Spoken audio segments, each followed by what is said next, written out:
Lecture quotidienne de la Bible. Jour 14. Ancien Testament. Genesis 29, Genesis 30. Jacob se mit en marche, et s'en alla au pays des fils de l'Orient. Il regarda, et voici, il y avait un puits dans les champs. Et voici, il y avait à côté 3 troupeaux de brebis qui se reposaient, car c'était à ce puits qu'on abreuvait les troupeaux. Et la pierre sur l'ouverture du puits était grande. Tous les troupeaux se rassemblaient là. On roulait la pierre de dessus l'ouverture du puits, on abreuvait les troupeaux, et l'on remettait la pierre à sa place sur l'ouverture du puits. Jacob dit aux bergers, « Mes frères, d'où êtes-vous » Ils répondirent, « Nous sommes de Charan. » Il leur dit, « Connaissez-vous Laban, fils de Nachor » Ils répondirent, « Nous le connaissons. » Il leur dit, « Est-il en bonne santé » Ils répondirent, « Il est en bonne santé. Et voici Rachel, sa fille, qui vient avec le troupeau. » Il dit, « Voici, il est encore grand jour, et il n'est pas temps de rassembler les troupeaux. Abreuvez les brebis, puis allez, et faites-les paître. » Ils répondirent, « Nous ne le pouvons pas, jusqu'à ce que tous les troupeaux soient rassemblés. C'est alors qu'on roule la pierre de dessus l'ouverture du puits, et qu'on abreuve les brebis. » Comme il leur parlait encore, survint Rachel avec le troupeau de son père, car elle était bergère. Lorsque Jacob vit Rachel, fille de Laban, frère de sa mère, et le troupeau de Laban, frère de sa mère, il s'approcha, roula la pierre de dessus l'ouverture du puits, et abreuva le troupeau de Laban, frère de sa mère. Et Jacob baisa Rachel, il éleva la voix et pleura. Jacob apprit à Rachel qu'il était parent de son père, qu'il était fils de Rebecca. Et elle courut l'annoncer à son père. Dès que Laban eut entendu parler de Jacob, fils de sa sœur, il courut au-devant de lui, il l'embrassa et le baisa, et il le fit venir dans sa maison. Jacob raconta à Laban toutes ces choses. Et Laban lui dit, « Certainement, tu es mon eau et ma chair. » Jacob demeura 1 mois chez Laban. Puis Laban dit à Jacob, « Parce que tu es mon parent, me serviras-tu pour rien ? Dis-moi quel sera ton salaire. » Or, Laban avait 2 filles. L'aînée s'appelait Léa, et la cadette Rachel. Léa avait les yeux délicats, mais Rachel était belle de taille et belle de figure. Jacob aimait Rachel, et il dit, « Je te servirai 7 ans pour Rachel, ta fille cadette. » Et Laban dit, « J'aime mieux te la donner que de la donner à un autre homme. Reste chez moi. » Ainsi Jacob servit 7 années pour Rachel, et elles furent à ses yeux comme quelques jours, parce qu'il l'aimait. Ensuite Jacob dit à Laban, « Donne-moi ma femme, car mon temps est accompli, et j'irai vers elle. » Laban réunit tous les gens du lieu, et fit un festin. Le soir, il prit Léa, sa fille, et l'amena vers Jacob, qui s'approcha d'elle. Et Laban donna pour servante à Léa, sa fille, Zilpa, sa servante. Le lendemain matin, voilà que c'était Léa. Alors Jacob dit à Laban, « Qu'est-ce que tu m'as fait ? N'est-ce pas pour Rachel que j'ai servi chez toi ? Pourquoi m'as-tu trompé ?» Laban dit, « Ce n'est point la coutume dans ce lieu de donner la cadette avant l'aînée. Achève la semaine avec celle-ci, et nous te donnerons aussi l'autre pour le service que tu feras encore chez moi pendant 7 nouvelles années. » Jacob fit ainsi, et il acheva la semaine avec Léa. Puis Laban lui donna pour femme Rachel, sa fille. Et Laban donna pour servante à Rachel, sa fille, Bila, sa servante. Jacob alla aussi vers Rachel, qu'il aimait plus que Léa, et il servit encore chez Laban pendant 7 nouvelles années. L'Éternel vit que Léa n'était pas aimée, et il la rendit féconde, tandis que Rachel était stérile. Léa devint enceinte et enfanta un fils, à qui elle donna le nom de Ruben, car elle dit, « L'Éternel a vu mon humiliation, et maintenant mon mari m'aimera. » Elle devint encore enceinte et enfanta un fils, et elle dit, « L'Éternel a entendu que je n'étais pas aimée, et il m'a aussi accordé celui-ci. » Et elle lui donna le nom de Siméon. Elle devint encore enceinte et enfanta un fils, et elle dit, « Pour cette fois, mon mari s'attachera à moi, car je lui ai enfanté 3 fils. » C'est pourquoi on lui donna le nom de Lévi. Elle devint encore enceinte et enfanta un fils, et elle dit, « Cette fois, je louerai l'Éternel. » C'est pourquoi elle lui donna le nom de Juda, et elle cessa d'enfanter. Lorsque Rachel vit qu'elle ne donnait point d'enfant à Jacob, elle porta envie à sa sœur, et elle dit à Jacob, « Donne-moi des enfants, ou je meurs. » La colère de Jacob s'enflamma contre Rachel, et il dit, « Suis-je à la place de Dieu, qui t'empêche d'être féconde ?» Elle dit, « Voici ma servante Bila. Va vers elle, qu'elle enfante sur mes genoux, et que par elle j'ai aussi des fils. » Et elle lui donna pour femme Bila, sa servante, et Jacob alla vers elle. Bilha devint enceinte et enfanta un fils à Jacob. Rachel dit, Dieu m'a rendu justice, il a entendu ma voix, et il m'a donné un fils. C'est pourquoi elle l'appela du nom de Dan. Bilha, servante de Rachel, devint encore enceinte, et enfanta un second fils à Jacob. Rachel dit, J'ai lutté divinement contre ma sœur, et j'ai vaincu. Et elle l'appela du nom de Nephtali. Léa voyant qu'elle avait cessé d'enfanter, prit Zilpa, sa servante, et la donna pour femme à Jacob. Zilpa, servante de Léa, enfanta un fils à Jacob. Léa dit, Quel bonheur! Et elle l'appela du nom de Gad. Zilpa, servante de Léa, enfanta un second fils à Jacob. Léa dit, Que je suis heureuse, car les filles me diront heureuse. Et elle l'appela du nom d'Aser. Ruben sortit au temps de la moisson des blés, et trouva des mandragores dans les champs. Il les apporta à Léa, sa mère. Alors Rachel dit à Léa, Donne-moi, je te prie, des mandragores de ton fils. Elle lui répondit, Est-ce peu que tu aies pris mon mari, pour que tu prennes aussi les mandragores de mon fils? Et Rachel dit, Eh bien, il couchera avec toi cette nuit pour les mandragores de ton fils.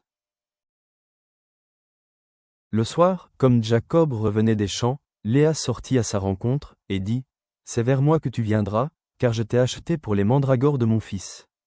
Et il coucha avec elle cette nuit. Dieu exauça Léa, qui devint enceinte, et enfanta un cinquième fils à Jacob.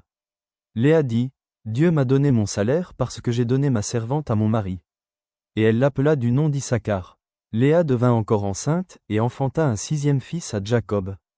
Léa dit, Dieu m'a fait un beau don. Cette fois, mon mari habitera avec moi, car je lui ai enfanté 6 fils. Et elle l'appela du nom de Zabulon. Ensuite, elle enfanta une fille, qu'elle appela du nom de Dina.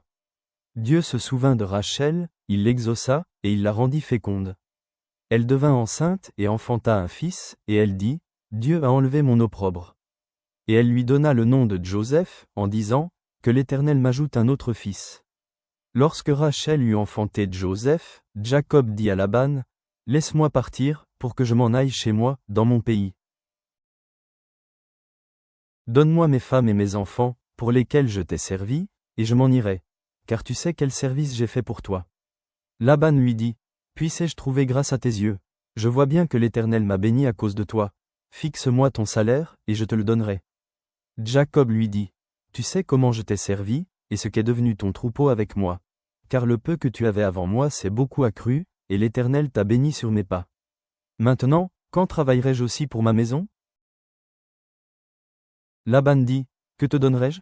Et Jacob répondit, Tu ne me donneras rien. Si tu consens à ce que je vais te dire, je ferai paître encore ton troupeau, et je le garderai.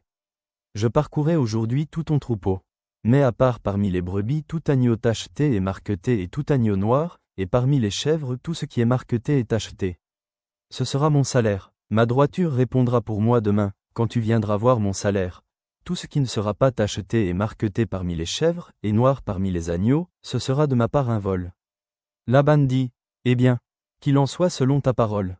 Ce même jour, il mit à part les boucs rayés et marquetés, toutes les chèvres tachetées et marquetées, toutes celles où il y avait du blanc, et tout ce qui était noir parmi les brebis. Il les remit entre les mains de ses fils. Puis il mit l'espace de 3 journées de chemin entre lui et Jacob fit paître le reste du troupeau de Laban. Jacob prit des branches vertes de peuplier, d'amandier et de platane. Il y pela des bandes blanches, mettant à nu le blanc qui était sur les branches. Puis il plaça les branches, qu'il avait pelées, dans les auges, dans les abreuvoirs, sous les yeux des brebis qui venaient boire, pour qu'elles entrassent en chaleur en venant boire. Les brebis entraient en chaleur près des branches, et elles faisaient des petits rayés, tachetés et marquetés. Jacob séparait les agneaux, et il mettait ensemble ce qui était rayé et tout ce qui était noir dans le troupeau de Laban. Il se fit ainsi des troupeaux à part, qu'il ne réunit point au troupeau de Laban. Toutes les fois que les brebis vigoureuses entraient en chaleur, Jacob plaçait les branches dans les auges, sous les yeux des brebis, pour qu'elles entrassent en chaleur près des branches. Quand les brebis étaient chétives, il ne les plaçait point, de sorte que les chétives étaient pour Laban et les vigoureuses pour Jacob. Cet homme devint de plus en plus riche. Il eut du menu bétail en abondance, des servantes et des serviteurs, des chameaux et des ânes. Nouveau Testament, Matthieu 11 sur 16-30. À qui comparerai-je cette génération? Elle ressemble à des enfants assis dans des places publiques, et qui, s'adressant à d'autres enfants, dit « Nous vous avons joué de la flûte, et vous n'avez pas dansé. Nous avons chanté des complaintes, et vous ne vous êtes pas lamentés. » Car Jean est venu, ne mangeant ni ne buvant, et ils disent « Il a un démon. » Le Fils de l'homme est venu, mangeant et buvant, et ils disent « C'est un mangeur et un buveur, un ami des publicains et des gens de mauvaise vie. » Mais la sagesse a été justifiée par ses œuvres. Alors il se mit à faire des reproches aux villes dans lesquelles avaient eu lieu la plupart de ces miracles, parce qu'elles ne s'étaient pas repenties. Malheur à toi, Chorazin. Malheur à toi, Bethsaïda. Car, si les miracles qui ont été faits au milieu de vous avaient été faits dans Tyr et dans Sidon, il y a longtemps qu'elles se seraient repenties, en prenant le sac et la cendre. C'est pourquoi je vous le dis, au jour du jugement, Tyr et Sidon seront traités moins rigoureusement que vous. Et toi, Capernaum, seras-tu élevé jusqu'au ciel? Non, tu seras abaissé jusqu'au séjour des morts. Car, si les miracles qui ont été faits au milieu de toi avaient été faits dans Sodome, elles subsisteraient encore aujourd'hui.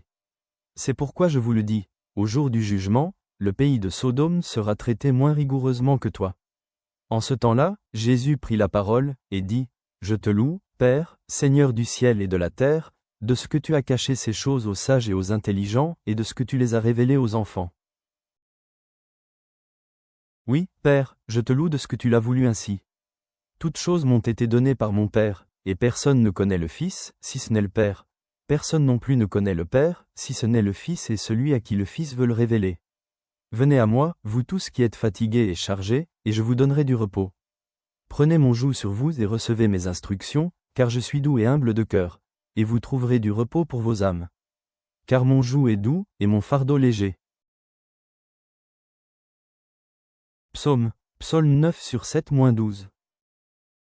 Plus d'ennemis, des ruines éternelles, des villes que tu as renversées.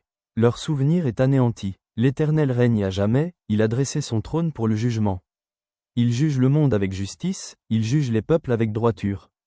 L'Éternel est un refuge pour l'opprimé, un refuge au temps de la détresse.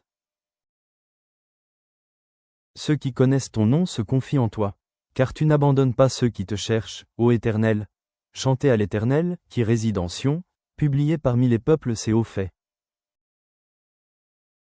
Père céleste, nous nous émerveillons de ta provision et de ta capacité à multiplier nos humbles offrandes pour accomplir de grandes choses.